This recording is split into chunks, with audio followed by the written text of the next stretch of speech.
When a drunk dancer stormed Elvis Presley's stage in front of 32,000 screaming fans and challenged the king of rock and roll to a dance battle, everyone expected security to drag him away. Instead, what happened next became one of the most legendary moments in music history, revealing a side of Elvis that even his closest friends had never seen.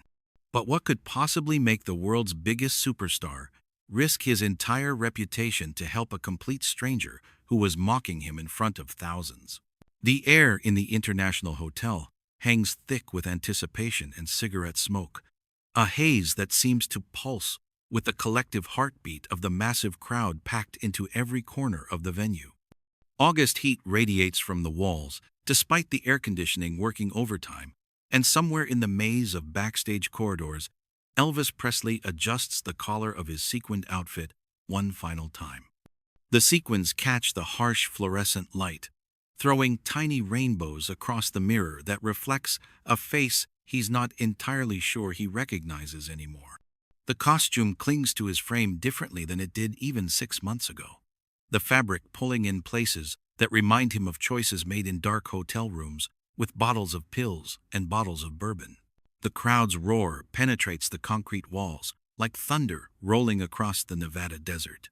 They've been waiting, some for hours, clutching their tickets like golden passes to salvation.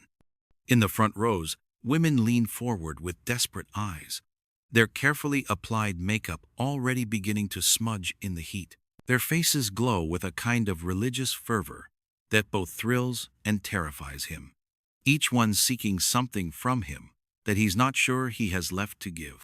Behind them, couples hold hands and sway to music that hasn't even started yet, while in the back, groups of friends crane their necks and stand on chairs, hoping to catch even a glimpse of the legend they've traveled hundreds of miles to see. The stage manager appears at Elvis's shoulder, clipboard in hand, his expression tight with the kind of professional anxiety that comes with orchestrating controlled chaos. His watch shows exactly 8 minutes until showtime, and Elvis can feel the man's nervous energy radiating like heat from an engine. The musicians are already in position, their instruments gleaming under the blazing spotlights that burn hot enough to cook an egg. TCB band members exchange knowing glances, each one aware that tonight feels different from the hundreds of shows that came before.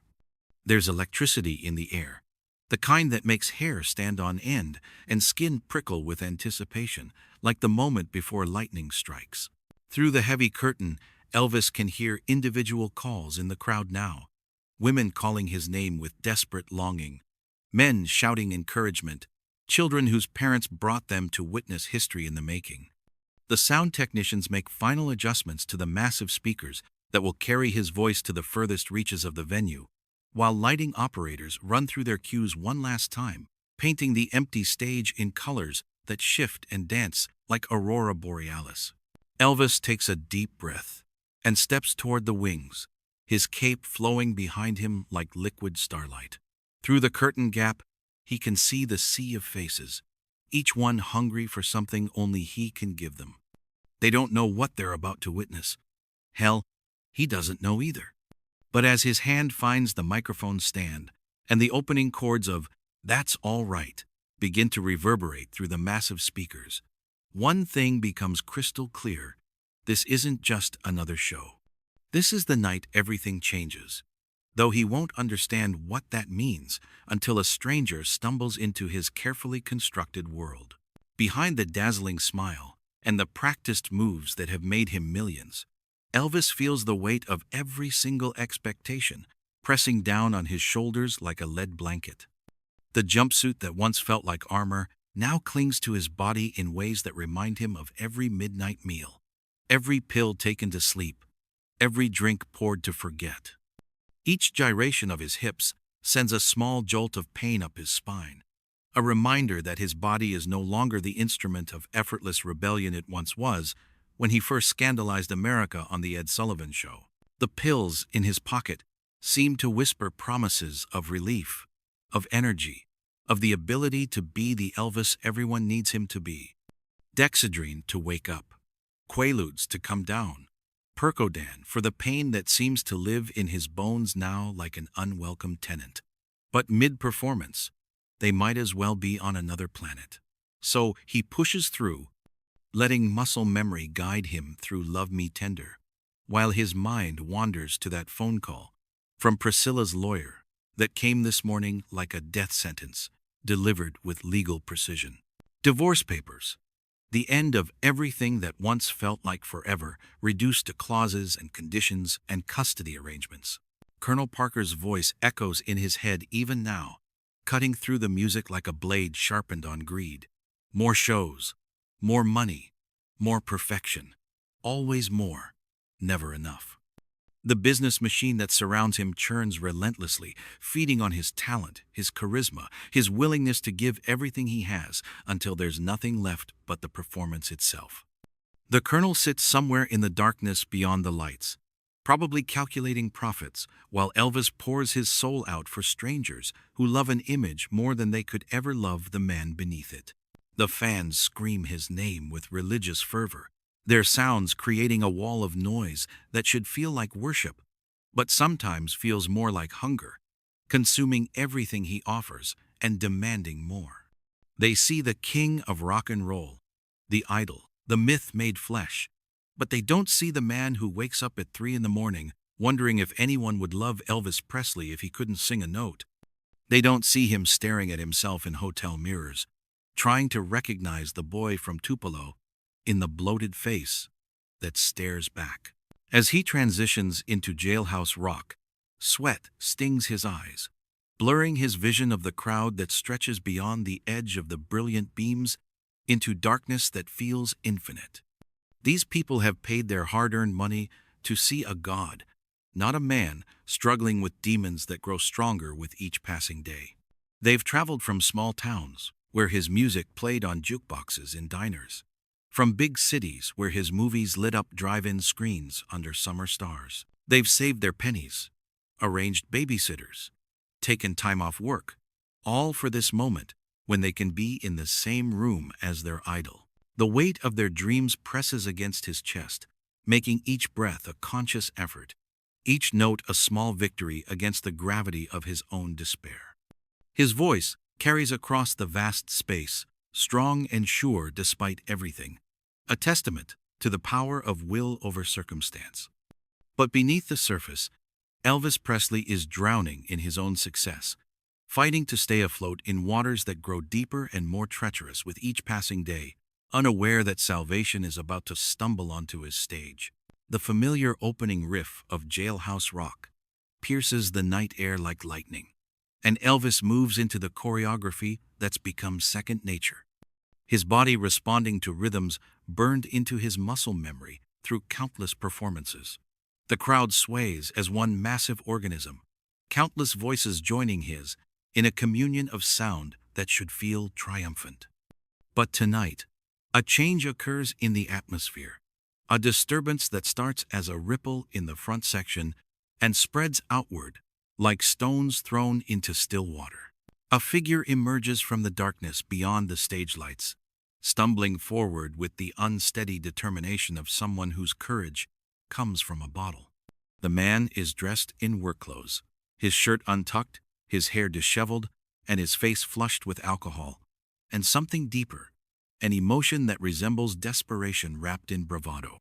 Security moves to intercept, but he's already past the barriers, his feet finding purchase on the stage with surprising agility for someone so clearly intoxicated. The music falters as the band members notice the intrusion, their concentration broken by this unprecedented breach of the sacred space between performer and audience.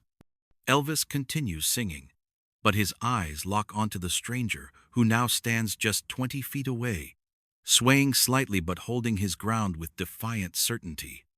The man raises his arm and points directly at the king, his voice piercing the melody with words that slice through the night air like broken glass. "You think you can dance, pretty boy? Show us what you really got." The challenge hangs in the air, suspended between mockery and genuine invitation, while the crowd holds its collective breath. This isn't supposed to happen. This isn't in the script.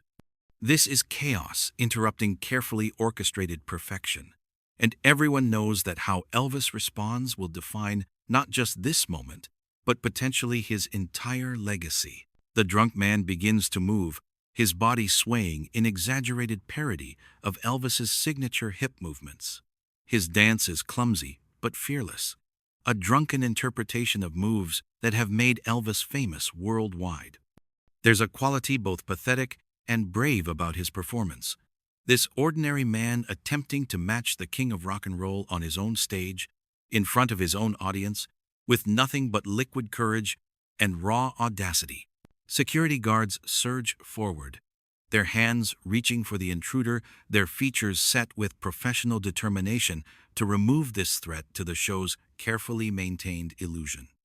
But Elvis raises his hand, palm outward, a gesture that stops them mid-stride as effectively as if he'd built a wall of sound. The music dies completely now, leaving only the sound of the sea of spectators breathing, waiting, wondering what their idol will do when faced with this instant of pure, unscripted reality. The harsh illumination burns down on both men, the king and the challenger, creating a circle of illumination that feels like an arena where a truth about human nature is about to be decided. Time stretches like taffy, each second heavy with possibility and consequence. In the sudden silence that follows, Elvis feels something shift inside his chest, a loosening of the tight knots that have been binding his heart for months. The man before him isn't an enemy or a threat. He's a mirror, reflecting back every moment Elvis has ever felt lost, desperate, or in need of something he couldn't name. The drunk stranger's eyes hold a vulnerability that penetrates the alcohol and bravado, revealing a human being who likely works with his hands, probably has a family waiting at home, undoubtedly saved up his money for this one night, to see his hero perform. Elvis steps forward, not with the calculated grace of a superstar, but with the simple movement of one man approaching another. His words, when they come, are gentle, stripped of performance and pretense. "Come on up here, friend. Let's dance together." The words carry across the vast space with surprising clarity, reaching not just the drunk man but somehow touching every soul in that cavernous venue. This isn't the king speaking. This is Elvis, Aaron Presley, the boy from Tupelo, who once felt just as lost and uncertain as the man swaying before him.